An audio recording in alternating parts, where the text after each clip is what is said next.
Well, hello there, everyone. Hang on a minute.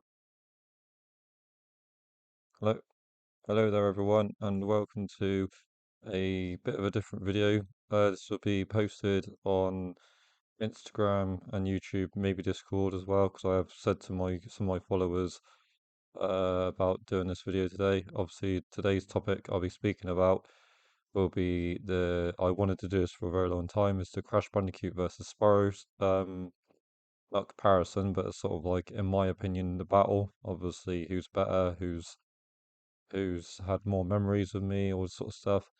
So yeah, those of you that don't know me, my name is Benny's World 93, aka the also known as Ben from the Bear Nation Army. I'm currently on YouTube and Instagram at Benny's World 93. Go and check me out. And that obviously this will be put on to my YouTube as well. But yeah, so today's video is just pretty much me going to be rambling on about Crash and Spyro.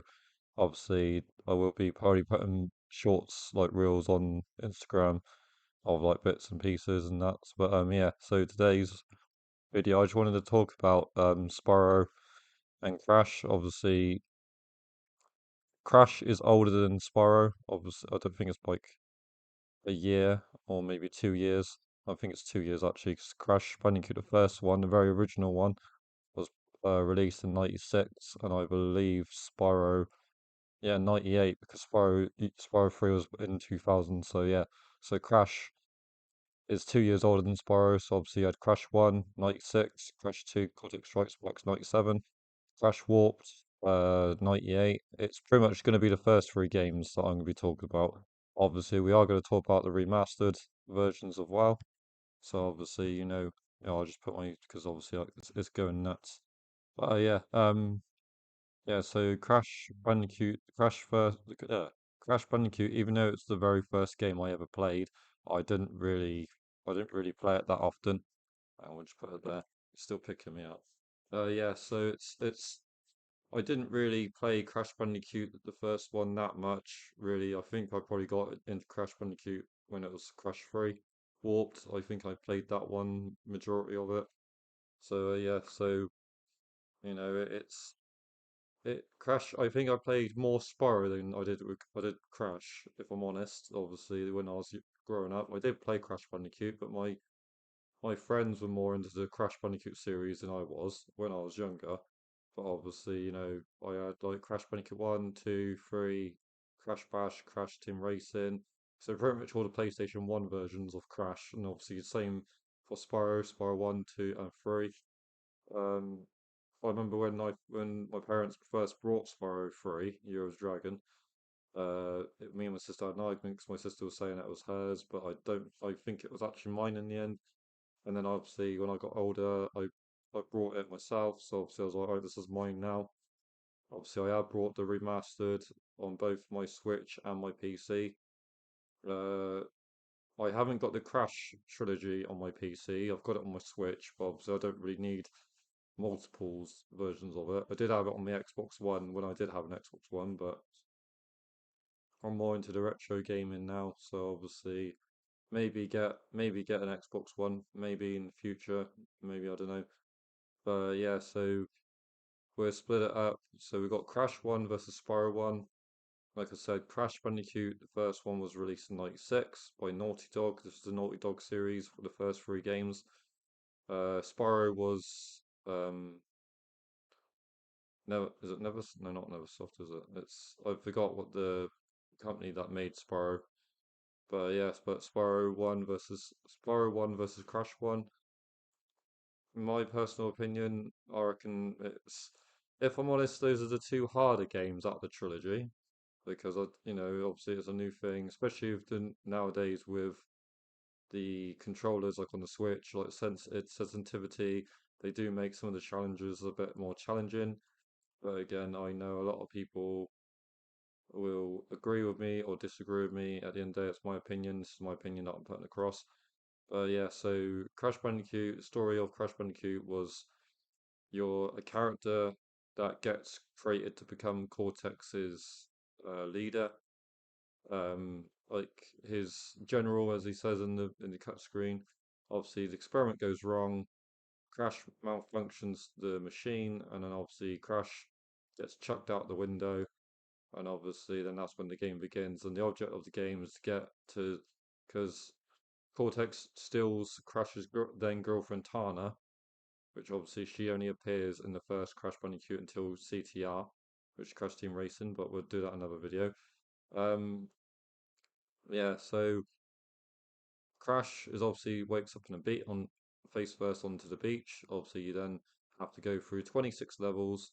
I think it's 26, or something like that. And you have to get gems, you have to get keys, all this sort of stuff. This is on the original one, by the way. And then later on in the reignited version, they actually add relics to it as well. But yeah, so the object of the whole game is to go through the levels, beat the levels, get the gems, get the keys, and then when you actually when you beat Cortex with everything complete, then you have to go back down to a certain level to go to to the Great Hall, which I think is like one or two levels before Cortex. And then obviously then you have to jump on the step, some jump on this just on the steps, on this on step on the gems, which are like they'll take you to Tana, and obviously that's the real 100% ending. So obviously the real 100% ending is is where you fly with Tana, you fly back, safety, all this sort of stuff. But yeah, Crash Bandicoot 1 has six bosses. You got Papu Papu, Ripperoo, uh, Koala Kong, Pinstripe, Brio, and Cortex. So obviously the it goes from easy to gets a bit hard, but then obviously Cortex is the last boss, so obviously is easy. Then we have the cut screen. You beat Cortex, and that cuts off the cut screen, and that's when we jump into Crash Bandicoot 2, which takes straight all the way. Obviously, the stuff intro cut screen is when you see Cortex screaming because he's fallen off the blimp, and then obviously he crashes down, and obviously this is where the Crash Bandicoot series introduces the crystals. Because Cortex is in a cave and obviously he sees the crystals, he does his evil laugh. Like, that was a bad impression. But yeah, he's obviously found the crystals, and obviously this is when we get introduced to Engine, which is sort of like Cortex's another sidekick, and also the game introduces us to Tiny Tiger, Tomato Brothers, and that's and obviously Engine. So obviously four new characters, and obviously you also get introduced to Crash's sister Coco.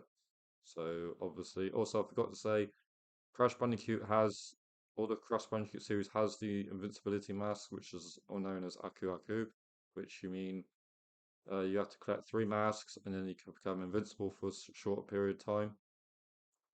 Um, yeah, so obviously Crash Bandicoot 2, you obviously do the same again, but you got 25 levels, 25 crystals, I think it's 42 gems, and obviously, like I said, on the remastered version, they bring out the relics again.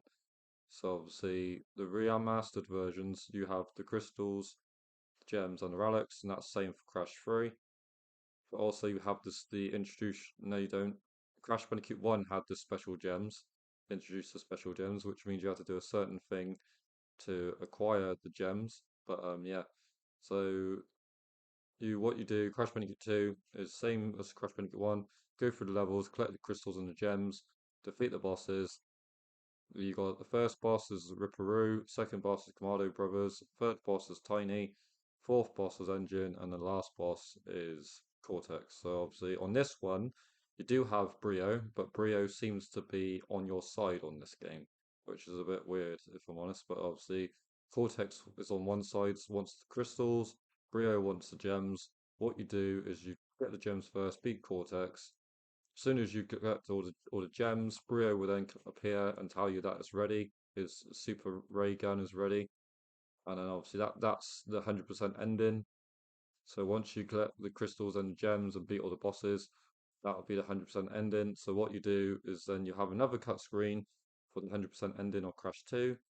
So obviously Crash jumps on the button. Obviously it destroys the Cortex Vortex, which then obviously then that's Crash 2 done, and then obviously we go on to Crash 3. Crash 3 warps, in my personal opinion, is the best out of the three. It's the most annoying out of the three, but it's the best out of the three.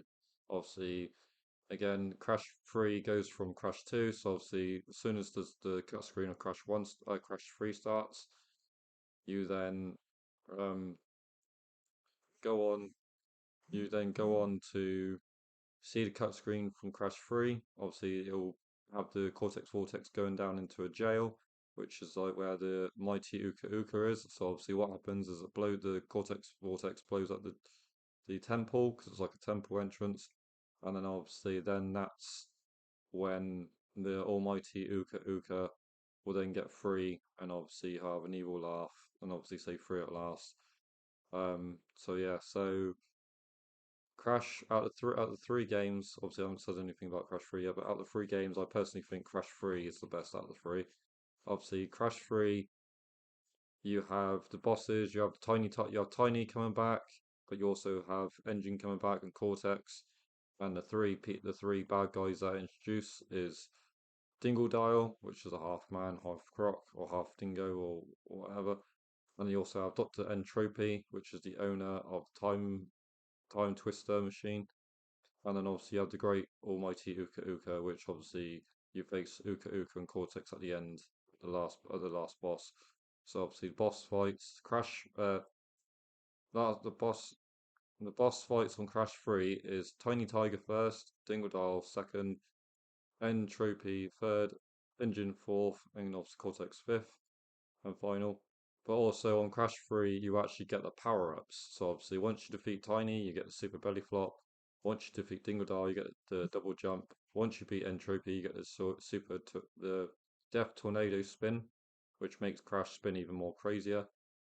The One of my favorites. Once you beat Engine, you get the Fruit Bazooka, and then once you beat Cortex, you get the Speedy Shoes, which helps out on the relic races later on in the game.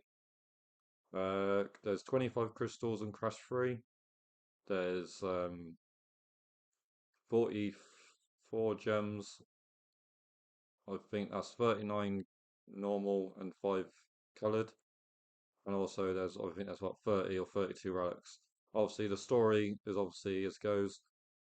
Like I said, once you finish Crash 2 with the 100% ending, obviously the Cortex Vortex comes down, releases the Uka Uka, and obviously he's very happy to be free again.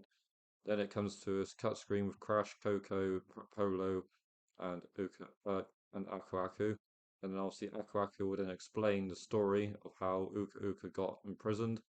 So obviously then, um, you know, it will then take you to the Time Twister, which is obviously the main warp room. Also, you do have a cut screen with Cortex, Uka Uka, and Dr. Entropy. I think that's just before the crashing Coco cut screen. So obviously, it's Uka Uka then explains no, Aku Aku then explains to Crash and Coco that you need to collect the crystals before Cortex and Uka Uka do. And obviously, what you do, you jump onto a button, jump into the level, and that's how you enter the level. So obviously, yeah. So what I'm going to do is I'm going to cut it on here, and then I'm going to do a spiral one because obviously it was going a bit longer than I expected. But obviously, in my personal opinion, Crash 3 is the best one out of the three original, out of the three trilogy.